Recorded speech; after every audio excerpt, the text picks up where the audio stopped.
July August গণহত্যার মামলায় অভিযুক্ত পলাতক শেখ হাসিনাকে আইন মেনে বাংলাদেশের কাছে ভারতে ফেরত দেওয়া উচিত বলে মন্তব্য করেছেন আন্তর্জাতিক অপরাধ ট্রাইব্যুনালের চিফ প্রসিকিউটরের বিশেষ পরামর্শক টবি ক্যাডম্যান। ট্রাইব্যুনালের প্রসিকিউশন টিমের সাথে বৈঠক শেষে ব্রিফিংয়ে তিনি বলেন, জুলাই আগস্ট গণহত্যার বিচারে আন্তর্জাতিক মানদণ্ড অনুসরণ করা হচ্ছে। এ সময় চিফ প্রসিকিউটর তাজুল ইসলাম বলেন, ভারত শেখ হাসিনাকে ফেরত না দিলে আন্তর্জাতিক অপরাধ আদালতের সহযোগিতা নেওয়া হবে। ইমদাদুল্লাহ বাবুর রিপোর্ট। নিয়োগ পাওয়ার পর বুধবার প্রথম আন্তর্জাতিক অপরাধ ট্রাইব্যুনালে আসেন প্রসিকিউশন দলের পরামর্শক ব্রিটিশ আইনজীবী টবি ক্যাডম্যান। ট্রাইব্যুনালে এসে তিনি বৈঠক করেন তদন্ত সংস্থা ও প্রসিকিউশন টিমের সাথে। পরে সাংবাদিকদের ক্যাডম্যান বলেন, জুলাই আগস্ট গণহত্যার বিচারে আন্তর্জাতিক মানদণ্ড অনুসরণে পূর্ণ সহযোগিতা করবেন তিনি। This process is going to require the full assistance and support of the international community. Politically and legally, that process will be continued, and I will do whatever I can to support this office to ensure that these trials meet the highest international standards. Sheikh হাসিনাকে ফেরত দেয়া প্রসঙ্গে British এই আইনজীবী বলেন, ভারত আইন অনুযায়ী সাবেক এই প্রধানমন্ত্রীকে ফেরত পাঠাতে পারে, আর না দিলে শেখ হাসিনার অনুপস্থিতিতেই মামলার বিচার কাজ চলার সুযোগ রয়েছে।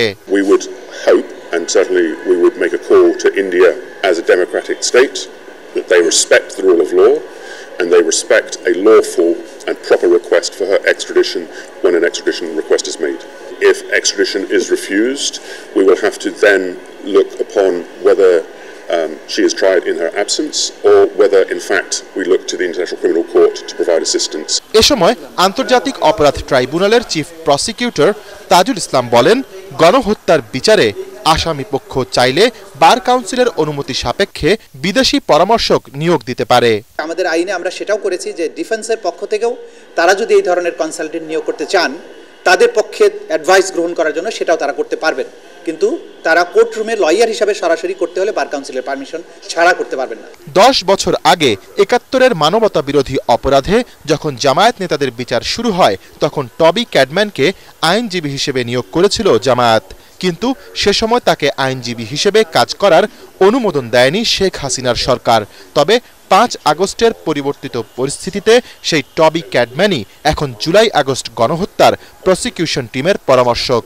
বর্তমানে এই ট্রাইব্যুনালে 4টি মামলায় সাবেক আওয়ামী লীগ সরকারের মন্ত্রী, এমপি ও প্রশাসন এবং পুলিশের কর্মকর্তা সহ শতাধিক ব্যক্তির বিচার কাজ চলছে।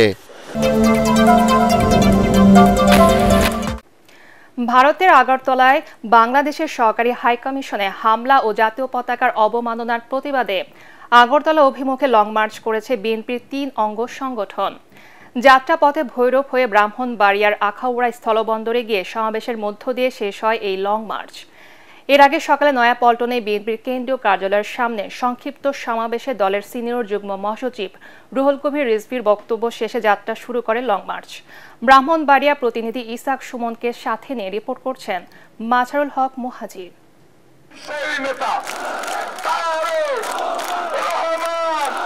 বিএনপির 3 অঙ্গ সংগঠন ছাত্রদল, যুবদল ও স্বেচ্ছাসেবক দলের নেতৃত্বে ভারতীয় আগ্রাসনের বিরুদ্ধে ঢাকা টু আগরতলা অভিমুখে লং মার্চ। তাই তো শীতের সকালেই বিএনপির কেন্দ্রীয় কার্যালয়ের সামনে এই জনস্রোত।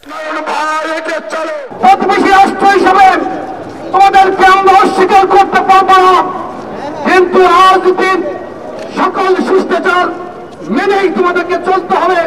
ভারতের যদি শুভবুদ্ধি হৃদয় না হয়, বাংলাদেশের প্রতিটি দেশপ্রেমিক মানুষ তার পতাকার জন্য জীবন দিতে কুণ্ঠাবোধ করবে না। আমাদের মধ্যে গণতান্ত্রিক সমালোচনা থাকবে, গঠনমূলক সমালোচনা থাকবে ছাত্র সংগঠনগুলোর মাঝে, কিন্তু এই খুনি হাসিনার বিরুদ্ধে এবং ভারতীয় আগ্রাসনের বিরুদ্ধে পূর্ণ ছাত্র সমাজ এক এবং ঐক্যবদ্ধ রয়েছে। দলের তরুণ কর্মীদের উজ্জীবিত করতে সকাল থেকে উপস্থিত ছিলেন বিএনপির সিনিয়র যুগ্ম মহাসচিব রুহুল কবির রিজভী। সমালোচনা করেন জয় বাংলা স্লোগান নিয়ে। জয় বাংলা বললে তো আমাকে মমতার জয় বড় হবে, বাংলাদেশের তো জয় না। আর বাংলাদেশ জিন্দাবাদ, আমার বড়চিত্র, আমার আম গাছ, আমার কাঁঠাল গাছ, আমার শীতলক্ষা, আমার ধনেশ্বরী। সংক্ষিপ্ত সমাবেশের পর শুরু হয় লং মার্চের যাত্রা। সহস্রাধিক গাড়ির এই বহর ছুটে চলছে আখাউড়া সীমান্তের উদ্দেশ্যে। এই লং মার্চের মাধ্যমে বুঝিয়ে দিতে চাই, যারা সাম্রাজ্যবাদী, যারা অন্যের দেশকে দখল করতে চায়, অশান্তি সৃষ্টি করতে চায়, তাদেরকে সতর্ক করতে চাই যে ভবিষ্যতে যেন এই ধরনের স্পর্ধা তারা না দেখায়। যাত্রাপথে বিভিন্ন জায়গায় পথসভায় অংশ নেন স্থানীয় বিএনপির নেতাকর্মীরা। কিশোরগঞ্জের ভৈরবে বিশাল পথসভার আয়োজন করে স্থানীয়রা। আগরতলা অভিমুখে লং মার্চ পৌঁছায় বিকেলে। স্থলবন্দরের মাঠে প্রতিবাদ সমাবেশে বক্তারা বলেন, ভারতকে প্রভু হিসেবে আর দেখতে চায় না এদেশের জনগণ। বিগত 15 বছর শেখ হাসিনা সরকারকে আপনারা আশ্রয় দিয়েছেন, প্রশ্ন দিয়েছেন, এখনো এই ফ্যাসিস্ট হাসিনা আপনাদের দেশে অবস্থান করছে। আমরা অবিলম্বে শেখ হাসিনাকে বিচারের আওতায় আনার জন্য তত্ত্বাবধায়ক সরকারকে আহ্বান জানাচ্ছি। 3 সংগঠনের এই কর্মসূচিতে নারায়ণগঞ্জ, নরসিংদী সহ অন্যান্য জেলার নেতাকর্মীরাও অংশ নেন। ছাত্রদল, যুবদল ও স্বেচ্ছাসেবক দলের ঢাকা টু আগরতলা লং মার্চের যাত্রাপথে রাস্তার পাশে দাঁড়িয়ে এভাবেই অভিবাদন জানাচ্ছে বিএনপির সমর্থকরা। তাদের দাবি, ভারতীয় আগ্রাসনের বিরুদ্ধে দলটির যে অবস্থান তাতে আর পেছনে ফেরার কোনো সুযোগ নেই। প্রতিবেশী দেশ হিসাবে ভারতের সাথে এখন সম্পর্ক হবে শুধুই ন্যায্যতার, এমনটাই প্রত্যাশা সবার। ভারতীয় আগ্রাসনের প্রতিবাদে অবসরপ্রাপ্ত পুলিশ অফিসার কল্যাণ সমিতির সদস্যরা রাজধানীতে পদযাত্রা কর্মসূচি পালন করেছে। বেলা 11:30টার দিকে রাজারবাগের পুলিশ অফিসার্স কোয়ার্টারের সামনে থেকেই পদযাত্রা শুরু হয়। পদযাত্রাটি রাজধানীর শান্তিনগর, কাকরাইল ও সেগুনবাগিচা হয়ে জাতীয় প্রেস ক্লাবের সামনে গিয়ে শেষ হয়। পরে সেখানে সংক্ষিপ্ত সমাবেশে বক্তব্য রাখেন অবসরপ্রাপ্ত পুলিশ কর্মকর্তারা। সমাবেশ শেষে পররাষ্ট্র মন্ত্রণালয়ে প্রতিবাদ লিপি দেন তারা।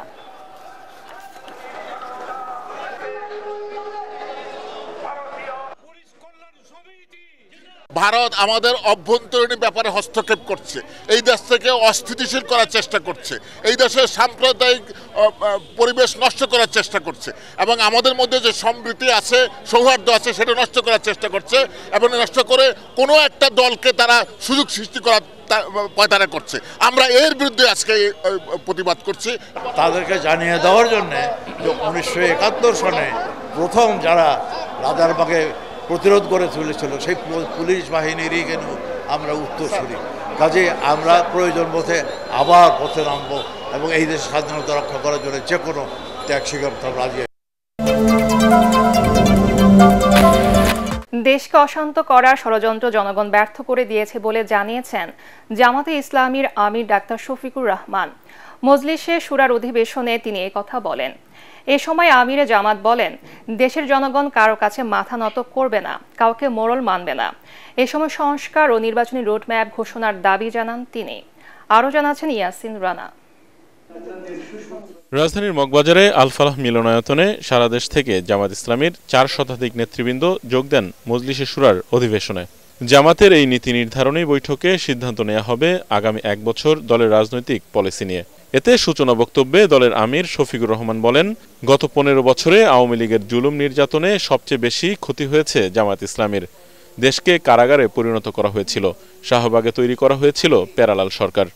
এখনও ফ্যাসিবাদীদের ষড়যন্ত্র চলছে বলেও জানান তিনি। দেশকে অশান্ত করার জন্য পতিত স্বৈরাচার এবং তাদের দূষণ দেশে বিদেশে তারা মাথা ছাড়া দিয়ে উঠেছে এবং তারা অনেকগুলা দুর্ঘটনা ঘটিয়ে এই সমাজকে অস্থির করতে চায়, অস্থিতিশীল করতে চায়।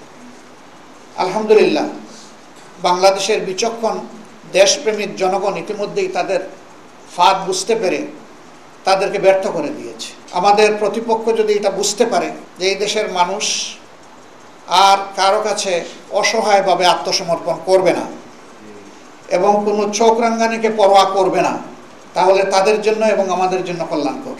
মৌলিক সংস্কার শেষে নির্বাচনের মাধ্যমে ক্ষমতা হস্তান্তরের কথাও বলেন তিনি। কতিপয় গুরুত্বপূর্ণ বিষয়ে আপনাদেরকে সংস্কার সাধন করে সুষ্ঠু নির্বাচনের জন্য সমতল মাঠ তৈরি করতে হবে। এর জন্য একটি রোডম্যাপ দরকার।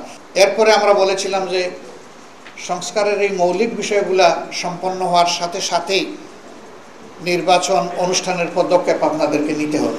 ভোটার তালিকা প্রণয়ন, আসন বিন্যাস ঠিক করা এবং প্রবাসীদের ভোট প্রদানের ব্যবস্থা করতে অন্তর্বর্তী সরকারের প্রতি আহ্বান জানান জামায়াতের আমির। নারীরা আছেন, পুরুষরা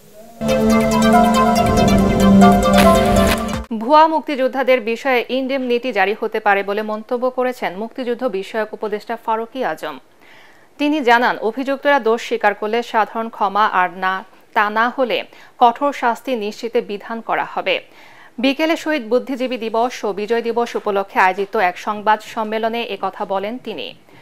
এই সময় উপদেষ্টা আরও বলেন, যারা বিভিন্নভাবে প্রতারণার মাধ্যমে মুক্তিযোদ্ধার সনদ নিয়েছেন তাদের বিরুদ্ধে মামলা চলমান রয়েছে, যার রায় ঘোষণার পরই নেওয়া হবে শাস্তিমূলক ব্যবস্থা। এ সময় ভাতাপ্রাপ্ত মুক্তিযোদ্ধার সংখ্যা 2,08,050 জন বলে জানানো হয়। আমরা একটা ইন্ডেমনিটিও হয়তো দেব যে যারা মুক্তিযোদ্ধা এইভাবে মুক্তিযোদ্ধা হয়ে এসছেন তারা যেন স্বেচ্ছায় এখান থেকে চলে যায়, স্বেচ্ছায় যেন চলে যায়। সেই কারণে যদি যায় তাহলে হয়তো তারা সাধারণ ক্ষমাও পাইতে পারে। আর যদি আমরা সেটা না হয় তাহলে আমরা যেটা বলেছি যে এই যে প্রতারণার দায়ে আমরা তাদেরকে অভিযুক্ত করব।